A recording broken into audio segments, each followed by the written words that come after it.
I think a leak-free workplace is the ultimate goal of every owner, every contractor.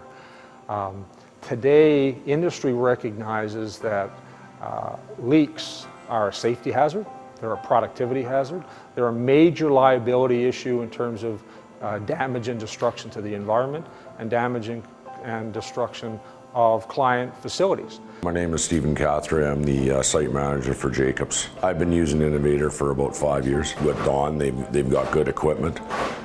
Certainly they've done a good job in trying to build a relationship with us on site. Certainly put efforts into gating work with us. We've definitely been in position, especially with the market today, on trying to cut costs, and certainly he's been a partner in that.